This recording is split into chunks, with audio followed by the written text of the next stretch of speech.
ಜೆಡಿಎಸ್ನಲ್ಲೂ ಕೂಡ ನೂತನ ರಾಜ್ಯಾಧ್ಯಕ್ಷ ಕೂಗು ಬಹಳ ಜೋರಾಗಿದೆ. ಒಂದ್ ಕಡೆ ಕಾಂಗ್ರೆಸ್ನಲ್ಲಿ ಕೆಪಿಸಿಸಿ ಅಧ್ಯಕ್ಷರ ಬದಲಾವಣೆ ವಿಚಾರ ಬಹಳ ಜೋರಾಗಿ ಚರ್ಚೆ ಆಗ್ತಾ ಇದೆ. ಅದರ ಬೆನ್ನಲ್ಲೇ ಜೆಡಿಎಸ್ನಲ್ಲೂ ಕೇಳಿ ಬರ್ತಾ ಇದೆ ನೂತನ ರಾಜ್ಯಾಧ್ಯಕ್ಷ ಯಾರಾಗ್ತಾರೆ ಅಂತ. ಮುಂಚೂಣಿಯಲ್ಲಿರೋ ನಾಯಕರ ಹೆಸರೇ ನಿಖಿಲ್ ಕುಮಾರಸ್ವಾಮಿ. ಜಿಟಿ ದೇವೇಗೌಡ ಅವರ ಹೆಸರು ಕೂಡ ಕೇಳಿ ಬರ್ತಾ ಇದೆ. ಆದ್ರೆ ಜಿಟಿ ದೇವೇಗೌಡ ಅವರು ಕೋರ್ ಕಮಿಟಿ ಅಧ್ಯಕ್ಷರು, ಶಾಸಕಾಂಗ ಪಕ್ಷದ ನಾಯಕರಾಗುವಂತಹ ಸಾಧ್ಯತೆ ಇರೋದ್ರಿಂದ ಈಗ ಪ್ರಮುಖವಾಗಿ ಕೇಳಿ ಬರ್ತಾ ಇರೋದು ನಿಖಿಲ್ ಕುಮಾರಸ್ವಾಮಿ ಅವರ ಹೆಸರು. ಜೆಡಿಎಸ್ ರಾಜ್ಯಾಧ್ಯಕ್ಷರಾಗ್ತಾರಾ? ಹಾಗಾದ್ರೆ ಅವರ ನೇಮಕದ ಬಗ್ಗೆನೇ ಈಗ ಬಹಳ ಜೋರಾಗಿ ಚರ್ಚೆ ಆಗ್ತಾ ಇದೆ. ಚನ್ನಪಟ್ಟಣ ಬೈ ಎಲೆಕ್ಷನ್ ವೇಳೆ ರಾಜ್ಯಾಧ್ಯಕ್ಷ ಪಟ್ಟ ಕಟ್ಟುವಂತಹ ಸಾಧ್ಯತೆ ಇದೆ. ಒಂದು ವೇಳೆ ನಿಖಿಲ್ ಅಧ್ಯಕ್ಷರಾದ್ರೆ ಒಂದು ಹೊಸ ಹುರುಪು ಬರುತ್ತೆ. ಆ ಒಂದು ಲೆಕ್ಕಾಚಾರ ಕೂಡ ಜೆಡಿಎಸ್ನಲ್ಲಿ ಇದೆ. ಚನ್ನಪಟ್ಟಣ ಬೈ ಎಲೆಕ್ಷನ್ ಇನ್ನೇನು ಹತ್ರ ಬರ್ತಾ ಇದೆ. ಬಹಳ ಜೋರಾದ ಬೆಳವಣಿಗೆ ಚನ್ನಪಟ್ಟಣದಲ್ಲಿ ಆಗ್ತಾ ಇದೆ. ಈಗಾಗಲೇ ಚನ್ನಪಟ್ಟಣದಲ್ಲಿ ಓಡಾಡ್ತಾ ಇದ್ದಾರೆ ನಿಖಿಲ್ ಕುಮಾರಸ್ವಾಮಿ. ಅಭ್ಯರ್ಥಿ ಯಾರೇ ಆಗಲಿ, ಆದ್ರೆ ಕ್ಷೇತ್ರದಲ್ಲಿ ಓಡಾಡಬೇಕು, ಕಾರ್ಯಕರ್ತರ ಜೊತೆ ಬೆರಿಬೇಕು. ಹಲವು ಸಮಾರಂಭ, ಮದುವೆ ಇನ್ನಿತರ ಕಾರ್ಯಕ್ರಮಗಳಲ್ಲಿ ನಿಖಿಲ್ ಕುಮಾರಸ್ವಾಮಿ ಭಾಗಿಯಾಗ್ತಾ ಇದ್ದಾರೆ. ಒಂದು ವೇಳೆ ನಿಖಿಲ್ ರಾಜ್ಯಾಧ್ಯಕ್ಷರಾದ್ರೆ ಲಾಭ ಏನು, ನಷ್ಟ ಏನು? ಬಹಳ ಜೋರಾಗಿ ನಡೆಯುತ್ತೆ ಇಂಥ ಲೆಕ್ಕಾಚಾರ ರಾಜಕೀಯದಲ್ಲಿ. ಏನ್ ಲಾಭ ಆಗತ್ತೆ, ಏನ್ ನಷ್ಟ ಆಗತ್ತೆ ಅಂತ. ಯುವ ಪೀಳಿಗೆಯನ್ನ ಸೆಳೀತಾರೆ. ಜೊತೆಗೆ ಕಾರ್ಯಕರ್ತರನ್ನ ಒಟ್ಟಾಗಿ ತೆಗೆದುಕೊಂಡು ಹೋಗುವಂತಹ ಒಂದು ಸಾಮರ್ಥ್ಯ ಇರುತ್ತೆ. ಓಡಾಡಬಹುದು ರಾಜ್ಯದಾದ್ಯಂತ, ಪಕ್ಷ ಸಂಘಟನೆ ಮಾಡಬಹುದು. ಈ ಎಲ್ಲ ವಿಚಾರಕ್ಕಾಗಿ ನಿಖಿಲ್ ರಾಜ್ಯಾಧ್ಯಕ್ಷರಾಗ್ಲಿ ಅನ್ನೋ ಮಾತಿದೆ. ಇನ್ನೊಂದು ಹಾಸನದ ವಿಚಾರಕ್ಕೆ ಬರೋದಾದ್ರೆ ಜೆಡಿಎಸ್ ಸಾಕಷ್ಟು ಡ್ಯಾಮೇಜ್ ಆಗ್ಬಿಟ್ಟಿದೆ ಈಗಾಗಲೇ ಹಾಸನದ ವಿಷಯಕ್ಕೆ. ಪ್ರಜ್ವಲ್, ಸೂರಜ್, ರೇವಣ್ಣ ಕುಟುಂಬದಿಂದಾಗಿ.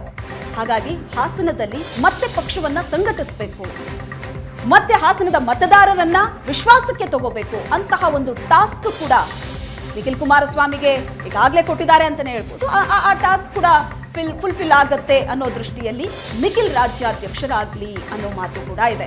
ಒಟ್ನಲ್ಲಿ ನಿಖಿಲ್ ರಾಜ್ಯಾಧ್ಯಕ್ಷ ಸ್ಥಾನವನ್ನ ಅಲಂಕರಿಸ್ತಾರಾ? ಇದ್ರ ಬಗ್ಗೆ ಚರ್ಚೆ ಬಹಳ ಜೋರಾಗಿ ನಡೀತಾ ಇದೆ. ಇದು ಜೆಡಿಎಸ್ ನಲ್ಲಿರುವಂತಹ ಅಭಿಪ್ರಾಯ ಮಾತ್ರ ಅಲ್ಲ, ಬಿಜೆಪಿಗೂ ಕೂಡ ನಿಖಿಲ್ ಕುಮಾರಸ್ವಾಮಿ ರಾಜ್ಯಾಧ್ಯಕ್ಷರಾಗ್ಲಿ ಅನ್ನುವಂತಹ ಆಸೆ ಇದೆ. ಅದು ಹೇಗೆ ಅಂತ ಅಂದ್ರೆ, ನಿಖಿಲ್ ರಾಜ್ಯಾಧ್ಯಕ್ಷರಾಗೋದಕ್ಕೆ ಆರ್ ಅಶೋಕ್ ಒಲವನ್ನ ವ್ಯಕ್ತಪಡಿಸಿದ್ರು. ನಿನ್ನೆ ಅಲ್ಲ ಮೊನ್ನೆ ಚಿಕ್ಕಬಳ್ಳಾಪುರದಲ್ಲಿ ಒಂದು ಕಾರ್ಯಕ್ರಮ ನಡೆಯಿತು. ಆ ಕಾರ್ಯಕ್ರಮದ ವೇದಿಕೆಯಲ್ಲಿ ಆರ್ ಅಶೋಕ್ ಇದ್ರು, ನಿಖಿಲ್ ಕುಮಾರಸ್ವಾಮಿ ಕೂಡ ಇದ್ರು. ಮಾತಾಡ್ತಾ ಇರುವಾಗ ಆರ್ ಅಶೋಕ್ ಹೇಳಿದಂತಹ ಮಾತು, ಮುಂದೆ ನಿಖಿಲ್ ಕುಮಾರಸ್ವಾಮಿ ರಾಜ್ಯಾಧ್ಯಕ್ಷರಾಗಬಹುದು ಅನ್ನೋ ಮಾತನ್ನ ಹೇಳಿದ್ದಾರೆ. ಅವರಿಗೂ ಕೂಡ ಆ ಆಸೆ ಇದೆ, ನಿಖಿಲ್ ರಾಜ್ಯಾಧ್ಯಕ್ಷರಾಗಿ ಮುಂದುವರಿಲಿ ಅಂತ. ಕುಮಾರಸ್ವಾಮಿ ಅವರು ಕೇಂದ್ರ ಸಚಿವರಾದ ನಂತರ ದೆಹಲಿಯಲ್ಲೇ ಬ್ಯುಸಿ ಆಗಿದ್ದಾರೆ. ವಾರದಲ್ಲಿ 4-5 ದಿನ ದೆಹಲಿಯಲ್ಲಿರ್ತಾರೆ. ರಾಜ್ಯದಲ್ಲಿ ಪಕ್ಷ ಸಂಘಟನೆ ಮಾಡೋದು ಎಲ್ಲ ಕಷ್ಟ ಆಗತ್ತೆ.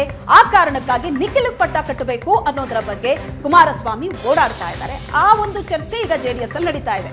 ಆರ್ ಅಶೋಕ್ ಅವರ ಅಭಿಪ್ರಾಯ ಏನು, ಏನ್ ಮಾತಾಡಿದ್ರು ಆ ದಿನ ವೇದಿಕೆಯಲ್ಲಿ, ಬನ್ನಿ ನೋಡೋಣ. ನಿಖಿಲ್ ಕುಮಾರಸ್ವಾಮಿ ಅವರು ಯುವ ಜನತಾ ದಳದ ಅಧ್ಯಕ್ಷರು, ಮುಂದೆ ಜನತಾ ದಳದ ಅಧ್ಯಕ್ಷರು ಆಗಲಿ ಅಂತ ಹೇಳಿ ಶುಭ ಕೋರ್ತಾ ಇದ್ದೀನಿ ಅವರಿಗೆ. ನಿಖಿಲ್ ಕುಮಾರಸ್ವಾಮಿ ಅವರು ಯುವ ಜನತಾ ದಳದ ಅಧ್ಯಕ್ಷರು, ಮುಂದೆ ಜನತಾ ದಳದ ಅಧ್ಯಕ್ಷರು ಆಗಲಿ ಅಂತ ಹೇಳಿ ಶುಭ ಕೋರ್ತಾ ಇದ್ದೀನಿ. ಎಸ್, ನಿಖಿಲ್ ಕುಮಾರಸ್ವಾಮಿ ಕೂಡ ಈಗ ಬಹಳ ಆಕ್ಟಿವ್ ಆಗಿ ಓಡಾಡ್ತಾ ಇದ್ದಾರೆ. ಲೋಕಸಭಾ ಎಲೆಕ್ಷನ್ ತನಕ ಪರಿಸ್ಥಿತಿ ಬೇರೆ ಇತ್ತು. ಅವ್ರು ಹೇಳ್ತಾ ಇದ್ರು, ಕುಮಾರಸ್ವಾಮಿ ಅವರೇ ಸ್ವತಃ ಹೇಳಿದ್ರು, ಮಗನಿಗೆ ಸಿನಿಮಾದಲ್ಲಿ ಇಂಟ್ರೆಸ್ಟ್ ಇದೆ, ಸಿನಿಮಾ ಮಾಡ್ಲಿ, ಆರಾಮಾಗಿರ್ಲಿ, ಮುಂದೆ ಇರೋದೇ ರಾಜಕೀಯ, ಈಗ ಸದ್ಯಕ್ಕಿಲ್ಲ ಅಂತ.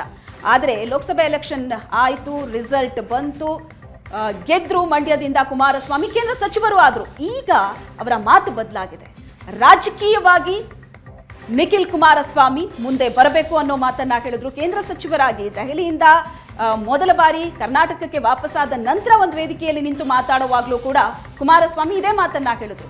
ಈಗ ರಾಜಕೀಯವಾಗಿ ನಿಖಿಲ್ ಕುಮಾರಸ್ವಾಮಿ ಆಕ್ಟಿವ್ ಆಗಬೇಕು, ಇನ್ನು ಕಾರ್ಯಕರ್ತರ ಕಷ್ಟ ಸುಖವನ್ನ ಕೇಳಬೇಕು ಅನ್ನೋ ಮಾತನ್ನ ಕುಮಾರಸ್ವಾಮಿ ಅವರು ಹೇಳಿದ್ರು. ಸರಿ, ಈಗ ಎಲ್ಲಿಗೆ ಬಂತು ಹಾಗಾದ್ರೆ ನಿಖಿಲ್ ಕುಮಾರಸ್ವಾಮಿಗೆ ಪಟ್ಟ ಕಟ್ಟೋದ್ರ ಬಗ್ಗೆ? ಇವಾಗ ಹೆಚ್ಚಿನ ಡೀಟೇಲ್ಸ್ ಅನ್ನ ಕೊಡ್ತಾರೆ ನಮ್ಮ ಪ್ರತಿನಿಧಿ ಆನಂದ್ ಬೈದನ್ ಮನೆ ಸಂಪರ್ಕದಲ್ಲಿದ್ದಾರೆ. ಆನಂದ್, ನಿಖಿಲ್ಗೆ ಪಟ್ಟ ಕಟ್ಟೋ ವಿಚಾರವಾಗಿ ಈಗ ಕುಮಾರಸ್ವಾಮಿ ಆಕ್ಟಿವ್ ಆಗಿದ್ದಾರೆ. ಲಾಭ ನಷ್ಟ ಲೆಕ್ಕಾಚಾರ ನಡೀತಾ ಇದೆ. ಎಲ್ಲಿಗೆ ಬಂದಿದೆ? ಜೆಡಿಎಸ್ನ ಒಳಗಡೆ ಯಾವ ರೀತಿ ಮಾತಿದೆ? ಬಿಜೆಪಿಯವ್ರಿಗೂ ಆಸೆ ಇದೆ ನಿಖಿಲ್ ರಾಜ್ಯಾಧ್ಯಕ್ಷರಾಗ್ಲಿ ಅಂತ. ಹಾಗಾದ್ರೆ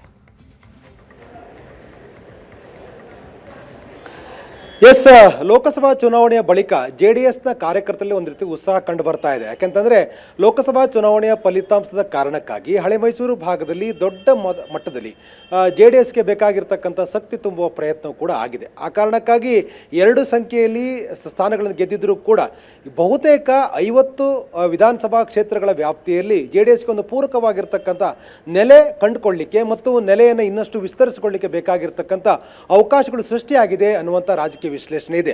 ಆ ಕಾರಣಕ್ಕಾಗಿ ಒಬ್ಬ ಸಮರ್ಥ ಅಧ್ಯಕ್ಷರ ಅಗತ್ಯ ಇದೆ ಅಂತಕ್ಕಂಥ ಚರ್ಚೆಗಳು ಕೂಡ ಶುರುವಾಗಿರುವಂಥ ಹಿನ್ನೆಲೆಯಲ್ಲಿ ಕುಮಾರಸ್ವಾಮಿಯವರ ಪುತ್ರ ಮತ್ತು ಮಂಡ್ಯ ಲೋಕಸಭಾ ಕ್ಷೇತ್ರದಲ್ಲಿ ಸೋಲನ್ನು ಅನುಭವಿಸಿದ್ರು ಕೂಡ, ರಾಮನಗರ ವಿಧಾನಸಭಾ ಕ್ಷೇತ್ರದಲ್ಲಿ ಕೂಡ ಸೋಲನ್ನು ಅನುಭವಿಸಿದ್ರು ಕೂಡ ನಿಖಿಲ್ ಕುಮಾರಸ್ವಾಮಿ ಅವರನ್ನ ಸಂಘಟನಾತ್ಮಕವಾಗಿ ಪರಿಗಣಿಸ್ತಕ್ಕಂಥ ಸೂಕ್ತ ಅನ್ನುವಂಥ ಚರ್ಚೆಗಳು ಕೂಡ ಪಕ್ಷದ ಒಳಗಡೆ ಇದೆ. ಆ ಕಾರಣಕ್ಕಾಗಿ ನಿಖಿಲ್ ಕುಮಾರಸ್ವಾಮಿ JDSನ ಅಧ್ಯಕ್ಷರಾಗಲಿ ಅನ್ನುವಂಥ ಒಂದು ದೊಡ್ಡ ಮಟ್ಟದ ಒಂದು ಧ್ವನಿಯು ಕೂಡ ಪಕ್ಷದ ಒಳಗಡೆ ಕೇಳಿ ಬರ್ತಾ ಇದೆ. ಆ ಕಾರಣಕ್ಕಾಗಿಯೇ ನಿಖಿಲ್ ಕುಮಾರಸ್ವಾಮಿ ಅವರಿಗೆ ಒಂದು ಅಸೈನ್ಮೆಂಟ್ ಅನ್ನು ಕೂಡ ಕುಮಾರಸ್ವಾಮಿ ಅವರು ಕೊಟ್ಟಿದ್ದಾರೆ. ದೆಹಲಿಯಲ್ಲಿ ಕೇಂದ್ರ ಸಚಿವರಾದ ನಂತರ ಬೆಂಗಳೂರಿಗೆ ಆಗಮಿಸಿದ ಕುಮಾರಸ್ವಾಮಿ ಅವರು ಸಾವಿರಾರು ಜನರ ಸಮ್ಮುಖದಲ್ಲಿ ಒಂದು ಸ್ಪಷ್ಟವಾದಂಥ ಸೂಚನೆ ಕೊಟ್ಟಿದ್ದರು. ಮುಂದಿನ ದಿನಗಳಲ್ಲಿ ನನಗೆ ಎಲ್ಲ ಕಡೆಯೂ ಕೂಡ ಓಡಾಡಲಿಕ್ಕೆ ಸಾಧ್ಯ ಆಗೋದಿಲ್ಲ, ಬದಲಾಗಿ ಕಾರ್ಯಕರ್ತರ ಅಹವಾಲುಗಳನ್ನು ಕೇಳ್ತಕ್ಕಂಥ, ಕಾರ್ಯಕರ್ತರ ಭಾವನೆಗೆ ಸ್ಪಂದಿಸ್ತಕ್ಕಂಥ ಕೆಲಸವನ್ನು ಇನ್ನು ಮುಂದೆ ನಿಖಿಲ್ ಕುಮಾರಸ್ವಾಮಿ ಮಾಡಬೇಕು ಅಂತೇಳಿ ಭಾಳ ಸ್ಪಷ್ಟವಾಗಿ ಹೇಳಿದರು. ಹಾಗಾಗಿಯೇ ನಿಖಿಲ್ ಕುಮಾರಸ್ವಾಮಿ ರಾಜ್ಯದ ಬೇರೆ ಬೇರೆ ಭಾಗದಲ್ಲಿ, ಅದರಲ್ಲೂ ಮುಖ್ಯವಾಗಿ ಹಳೆ ಮೈಸೂರು ಭಾಗದಲ್ಲಿ ಪಕ್ಷ ಸಂಘಟನೆಗೆ ಪೂರಕವಾಗಿ ಪ್ರಮುಖ ವಿಧಾನಸಭಾ ಕ್ಷೇತ್ರಗಳಲ್ಲಿ ಸಂಚರಿಸ್ತಕ್ಕಂಥ ಕೆಲಸ ಮಾಡ್ತಾ ಇದ್ದಾರೆ, ಕಾರ್ಯಕರ್ತರನ್ನು ಭೇಟಿ ಆಗ್ತಿದ್ದಾರೆ, ಮುಖಂಡರ ಜೊತೆ ಸಮಾಲೋಚನೆ ಕೂಡ ಮಾಡ್ತಾ ಇದ್ದಾರೆ. ಇದು ಸಹಜವಾಗಿಯೇ ಸಂಘಟನಾತ್ಮಕವಾಗಿ ಒಂದಷ್ಟು ಉತ್ತಮವಾದ ಫಲಿತಾಂಶವನ್ನು ಕೊಡಬಹುದು ಅಂತಕ್ಕಂಥ ಲೆಕ್ಕಾಚಾರ ನಿಖಿಲ್ ಕುಮಾರಸ್ವಾಮಿ ಅವರಲ್ಲಿದೆ. ಆ ಕಾರಣಕ್ಕಾಗಿ ತಮ್ಮ ಪ್ರಯತ್ನವನ್ನು ಕೂಡ ಮುಂದುವರಿಸಿದ್ದಾರೆ. ಈ ಹಿನ್ನೆಲೆಯಲ್ಲಿ ಅವರು ಚಲನಚಿತ್ರ ರಂಗದಲ್ಲಿ ತೊಡಗಿಸ್ಕೊಳ್ತಕ್ಕಂಥ ತಮ್ಮ ಕೆಲಸವನ್ನು ಕೂಡ ಬಿಟ್ಟು ಈಗ ಪಕ್ಷದ ಕೆಲಸವನ್ನು ಜೋರಾಗಿ ಮಾಡ್ತಕ್ಕಂಥ ನಿಟ್ಟಿನಲ್ಲಿ ಪ್ರಯತ್ನವನ್ನು ಕೂಡ ಮುಂದುವರಿಸಿದ್ದಾರೆ. ಈಗ ಸಹಜವಾಗಿ ಕಾರ್ಯಕರ್ತರಿಗೆ ಒಂದು ಶಕ್ತಿಯ ಅಗತ್ಯ ಇದೆ, ನಮ್ಮ ಭಾವನೆಗಳನ್ನು ಗೌರವಿಸ್ತಕ್ಕಂಥ, ನಮ್ಮ ಜೊತೆ ನಿಲ್ತಕ್ಕಂಥ ಒಬ್ಬ ನಾಯಕನ ಅಗತ್ಯ ಇದೆ.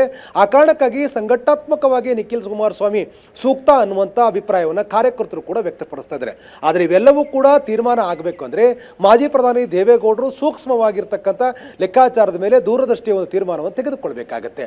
ಹಾಗೆ ನಿಖಿಲ್ ಕುಮಾರಸ್ವಾಮಿ ಪಕ್ಷದ ಅಧ್ಯಕ್ಷರಾದ ತಕ್ಷಣ ಪಕ್ಷದ ಒಳಗಡೆ ಎಲ್ಲವೂ ಕೂಡ ಒಂದು ಕೋಆರ್ಡಿನೇಷನ್ ಮಾಡ್ತಕ್ಕಂಥ ಸಾಧ್ಯತೆಗಳಿದೆಯಾ, ಹಿರಿಯ ನಾಯಕರನ್ನು ಒಪ್ಪುತ್ತಾರಾ, ಅಥವಾ ಕುಟುಂಬ ರಾಜಕಾರಣದ ಚರ್ಚೆಗಳು ಮತ್ತೆ ಮುಂದುವರಿಯುತ್ತಾ, ಇವೆಲ್ಲ ಸಹಜವಾಗಿರ್ತಕ್ಕಂಥ ಪ್ರಶ್ನೆಗಳು ಕೂಡ ಮೂಡುತ್ತೆ.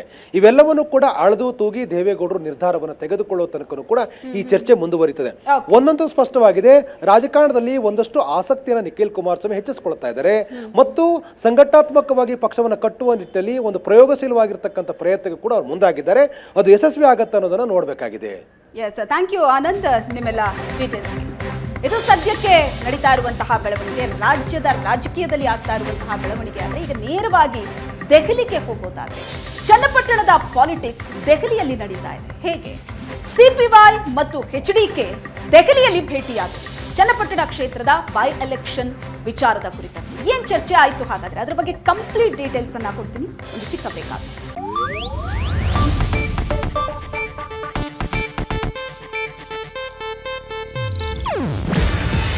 ಇದು ಏಷ್ಯಾನೆಟ್ ನ್ಯೂಸ್ ನೆಟ್ವರ್ಕ್ ಪ್ರಸ್ತುತಿ. ನೀವು ನೋಡ್ತಿದ್ದೀರಾ ಏಷ್ಯಾನೆಟ್ ಸುವರ್ಣ ನ್ಯೂಸ್.